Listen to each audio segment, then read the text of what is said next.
Hey, this is the last coffee house. We have read Hillbilly Elegy by J.D. Vance, so now we're discussing it. We're going to dive a little deeper and try to figure out what's going on with some of these ideas here.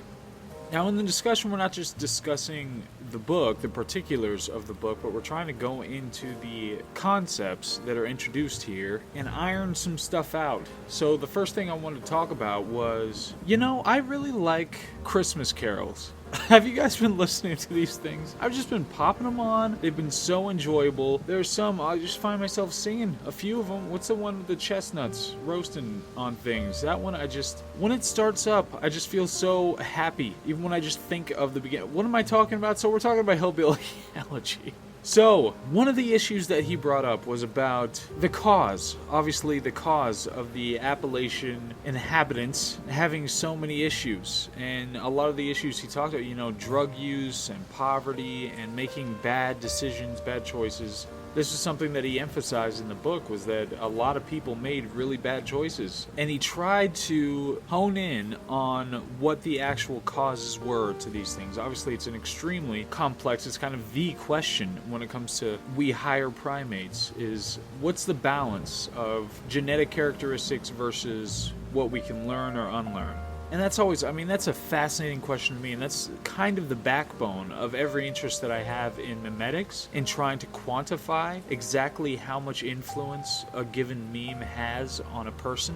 Like, if they hear an idea, how much does it actually move them or mutate or attach to other concepts in their brain or get affected by all sorts of other people in the way that they are interacting with that idea? How much does that move? Can we quantify that? Can we make that some kind of scientifically rigorous standard to really understand what is happening when a meme runs from one person to another person in whatever way that it does? And in service of that, I've been trying to iron out this kind of concept of the difference between ways of communication. So one way of communication that we've talked about is archetypal communication. So it's that you talk in chunks of concepts. You don't talk in kind of these clean lines that you'd love to be able to when it comes to trying to get across some empirical truth. You're just trying to say, okay, this is what's true, this is reality, this is the science behind this, or whatever. If you could talk just in straight empirical truth and cut away every other possible implication or inference or anything else that somebody else could take from it, then you could talk honestly and empirically. But the way that we mostly have to communicate, and the way that a lot of the greatest communicators are able to communicate like this, the archetypal way, they do it on purpose. So Friedrich Nietzsche is one of them, Jordan Peterson is another one, where they're able to communicate in such a way that they are using archetypes, the archetypes that are built in to the way that we function, they're using those to still get across ideas while navigating all of the built-in chunks of concepts that they have to deal with. So one way to put it, and I think this might be kind of a good way to really understand it, is if you talk about the concept of free will, and this is something that comes up in the book specifically, Hillbilly Elegy, is that one of the big ideas is that he puts the work in. He talks about how he's lucky in having his grandmother and his grandparents there and getting to live with her and all the steps along the way, like meeting his future wife and those things. All of those are very important, and he acknowledges, with humility, which is a very mature thing to do, that he got really lucky in the way that things happened, that he was able to get where he got. But he also talks about free will and the ability to, or at least implies the concept of free will, in choosing to do the right things, and the people who don't do the right things choosing to do the wrong things. So the concept of free will is what I'm talking about here, is that the concept of free will is actually ludicrous. It's not a thing. It doesn't make sense. So it's not even just that scientifically you could say that there's some kind of precedent to any given thing that you want to do. There's a deterministic line between the thing that happened before and whatever you're choosing, quote unquote, choosing to do now. It's not even just that, which is kind of an easier way to talk about how free will doesn't make any sense. But even philosophically, free will doesn't make any sense as a concept. So we could go into that, and that'll be something we talk about in the future, but just for now, just take that for what I'm saying. So the point is that free will might not be something that's true. It might not be a concept that can be empirically demonstrated, but it's an archetypal method of communication that is important, that gets things moving. So within like the concept of memetics, you would have these archetypes that aren't specifically true, but they communicate something that has an effect, and it's an effect that's positive. So if you're trying to herd cattle, it's not that you necessarily have to explain to the cattle why they need to move toward the slaughterhouse. I don't know if this is the best metaphor for it, but if you try to herd cattle, then the archetype would be to, nudge them in one way or the other, or just give them a line to this different area where you want them to graze so you can get them closer to the slaughterhouse. But the archetype is a more effective way of communicating than just the empirical method of communication. So, like I said, free will might not exist, might be a nonsense concept, just period. But the archetype of the concept of free will is something that is very useful for people individually, for people collectively, just as a meme, as a philosophical construct to be able to get people's behavior to change. So to further explain it a little bit more is just something like the concept of mother. If somebody says mother is going to have all these pre-packaged propositions that are just shoved in there. And there are going to be all sorts of ideas that are cutting and carving a bunch of different ways, and they're going to do it in different overlapping ways with different people. So they're going to be overlapping empirical realities about mother. They're going to be overlapping just random ideas about mother, about representations of the concept in popular media, about representations in the history of literature, how you know your mother, what you know about your mother, how close you are. All those sorts of things are just going to be jammed into this meme, this archetype of mother. And that's even setting aside all the biological imperatives that we have around the concept of mother, that you might have this or that inclination or disinclination, that you have this sense that you need to protect your mother, protect the the honor of your mother, whatever else. All those just get jammed into the archetype of mother. So when you're trying to communicate about it, you can be aware of that, and that's why you try to use archetypes instead of the empirical method of communication about it. So the reason that archetypes are better is because they include all facets of a concept and the means of communication. Obviously, the Greeks talked about the way that you try to communicate or make an argument about something, but the ethos, pathos, and logos. So the ethics of the thing, the emotions of the thing, and the logic of the thing, you're trying to build into an archetype so that you can get this concept across in a more effective way than if you just tried to talk about the pure, denuded empiricism of a given concept. Okay, we're getting into some crazy arcane philosophy, mimetic, linguistic stuff rather than talking about the book. So we'll circle back around and get back to the book now that I got to go through a bunch of that whole stuff.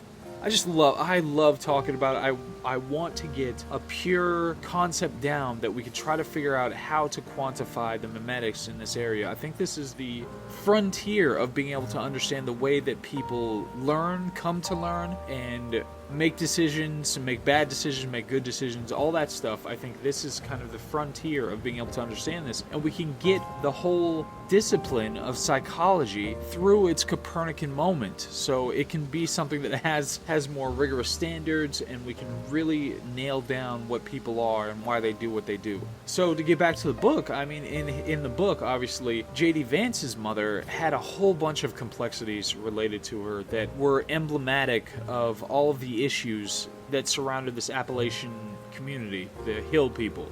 And of course there's a bit more complexity because he moved out and went to a different area while still having his roots there. Much of his family moved out, and he lived with his grandmother, left his mother, and all sorts of other things went on. But anyway, she was a drug addict. She had multiple partners and lived with a bunch of different guys as they were growing up. She suffered and inflicted abuse, whether it's emotional or physical. So all these various things, he said this is part of a kind of packaged pattern of the way that the hillbillies of the area were experiencing life, and that had a dramatic effect on the way that they worked and the way that they engaged with other people, and even in some positive ways, probably the fierceness with which they try to defend their families and all that sort of thing probably had a lot to do with this kind of upbringing. But, you know, the bigger question, and he was talking to Ben Shapiro, I think. He was talking about economics and how it wasn't just about economics. You know, it was about behavior too, and it was about this emotional and psychological sense and how they've been affected and all that sort of thing, and how he had a friend, maybe it was just in the book he was talking about this friend that, or at least just another person who was in the area, who had kids and no interest in working and just sat on the front porch all the time, and there was just this psychological block, and this learned helplessness was a term that we talked about before. Extremely important, which will actually come up in a second here. But that they said that there's just nothing that they could do. There was no way that they can get out. Okay, so to go into this review, there's a review here. So, The Guardian. The article is titled, Hillbilly Elegy by J.D. Vance. Review. Does this memoir really explain Trump's victory? So already, you know, it's going to annoy me because it's trying to tie something that is so much bigger directly down to Trump, which is, there's this weird, we've got to have a new, like there's Godwin's law for every conversation or every internet dispute eventually mentioning Hitler. There's got to be some comparable law that's going to refer to any given liberal tying anything they don't like back to Trump. But the subheading of this, one of the standout successes of 2016, Vance's account of his white working class origins should be treated with caution by commentators. Should be treated with caution. You have to have caution for somebody's book that's a memoir about their experiences in a low-income white working class neighborhood. Anyway, the author is Hari Kunzru, and okay, here's the first quote that I pulled out here. Quote, as more than one reviewer has pointed out, Vance's stories of hillbilly pathology are peculiarly reminiscent of the welfare queen stories deployed against black people during the Reagan years to justify his assault on the social safety net.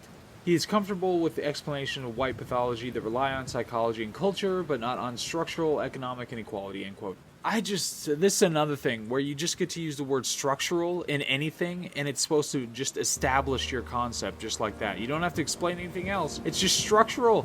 Don't worry about it. You don't need evidence. You don't need argument to demonstrate this thing is here. I just used the word structural, so there's no counter argument that you could possibly muster that would push back against my use of the word structural. We're done here.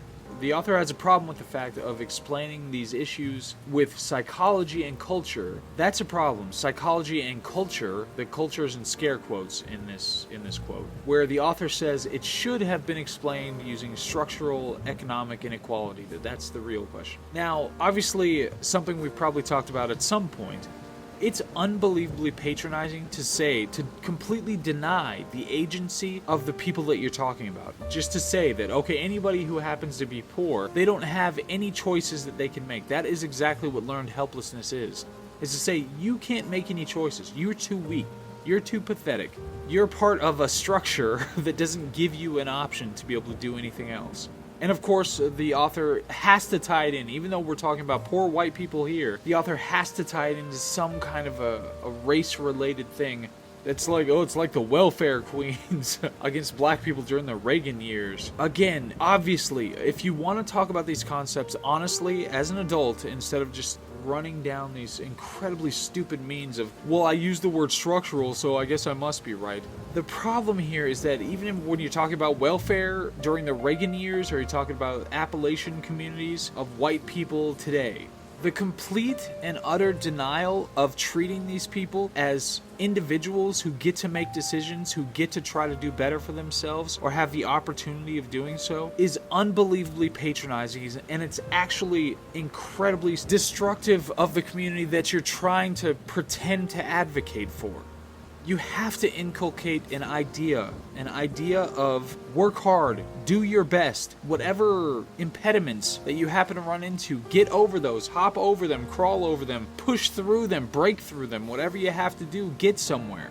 That is where you get to the highest possible capacity of the people you're talking about in the worst conditions. I was just listening to Thomas Sowell. He was talking to somebody, but he was talking about how for almost all of human history, everybody has been poor.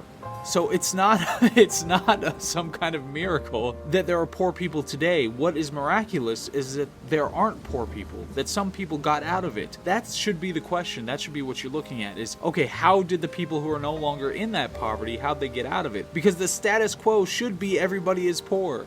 But again, we've got this childish look at the way all of this sort of stuff functions, and we've got authors like this one who just have a political, ideological agenda that they're trying to push so they can make themselves feel more virtuous. Saying that, okay, well, you have to give the government more power, you have no agency, you have no ability to do anything, sit around and wait until we give the right people the right amount of power for this to be fixed. Which is, not, of course, not just stupid and contrary to all the factual analyses that you could possibly do of the situation, but it embodies this kind of just collective degradation of the populations that you're talking about here. The second quote says this, quote, "There's been considerable pushback against this view, not least among those who wonder why supposedly good new identity politics, let us go forth and understand these dispossessed whites, is a cure for the I love how, okay, I'm cutting in here, because I love how petulant and flippant this person will treat, understand these dispossessed whites. They'll treat the Appalachian white people this way, but if it were a black community, would they be talking in this way? Would they be so flippant about it? Would they sarcastically mention it in a way like this if it were a black community? Of course not. Back to the quote, "Is a cure for the bad old identity politics that supposedly caused Hillary Clinton's defeat. The notion that it's up to elite liberals to make an either-or choice, the agenda of the white working class against the agenda of the minorities, is nonsensical and patronizing." You're going to talk about being patronizing. Sorry, I'm just interjecting. "Economic distress in the U.S. does not respect racial boundaries. The losers under Barack Obama haven't just been older white blue-collar workers in the Rust Belt, but urban millennials exploited in the gig economy." There are so many dumb things in this article, it's unbelievable. They'll say something that they'll just flicker with something that makes some kind of sense, like economic distress in the U.S. does not respect racial boundaries, and then talk about poor urban millennials exploited by the gig economy, and then bring up police violence in the next sentence. Police violence, environmental justice, which, oh my god, the whole movement related to environmental justice is about saying that people are disparately impacted by the bad environment based on their skin color.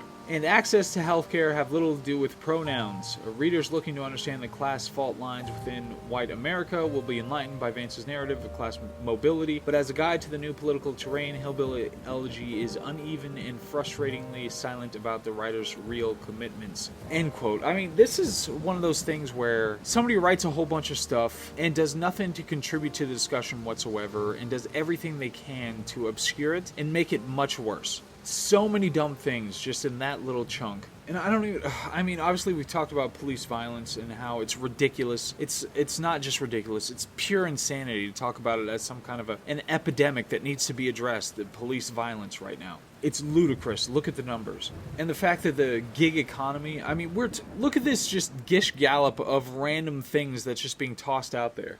The gig economy offers flexibility. It's just the same reason why California, the leftist of leftist states, rejected the idea of forcing companies like Uber and Lyft to provide medical benefits and other employee benefits to people who are independent contractors under those areas. At least they had the wherewithal to see, okay, well, if we do that, we're not going to have the flexibility that we have. If I need to make up an extra $400 for the rent this month, I can just hop in my car, plug in a light, and off I go. I get to go make the money that I need, and it's not a big deal. If you force all these gig companies, like Uber and Lyft, if you force them to carry the liability that comes with having a bunch of employees, then they're either not going to be able to function at all, they have to fire a whole bunch of people now and just hire a smaller amount of people. We've had taxi services for a long time. Or just move to another area and just not function in California. So a gig economy, it's not exploiting urban millennials. Urban millennials have the flexibility to choose something else when something more traditional isn't going to work.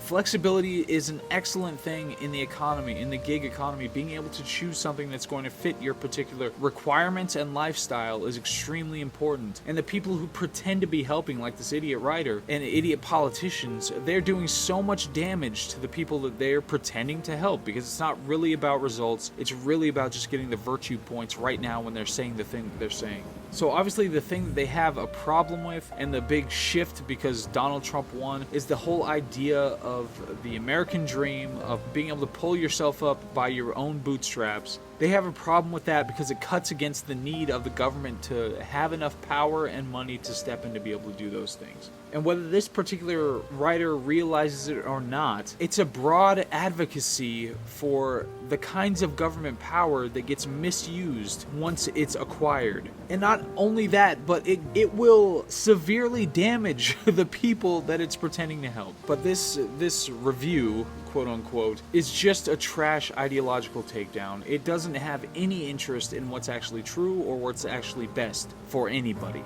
It's just trying to sell an ideology, and it's so sad to see these kinds of things out there. I cannot believe that there's a human being on this earth, and especially an adult human being, who is so childish in their thinking or dishonest to regurgitate something like this onto a page. So, sorry I pulled so many punches in reviewing that review, but maybe the next time, I'll just be open about what I really think about these writers. Anyway, so we got to do a little bit more talk about Hillbilly Elegy. There are so many things that we could talk about and just go on, but I've already talked for a half an hour, and I'm going to have to cut this thing down and get it up as soon as I can. And then we're going to have a bunch of special episodes, some really special stuff that's probably going to be a surprise for Christmas. I love doing special Christmas stuff, because I don't think we did one last year, but I want to do a special Christmas thing. We did a special Thanksgiving thing, special Halloween thing. We're doing a special Christmas thing. And then we'll just be on a speed course to 2021, a new decade.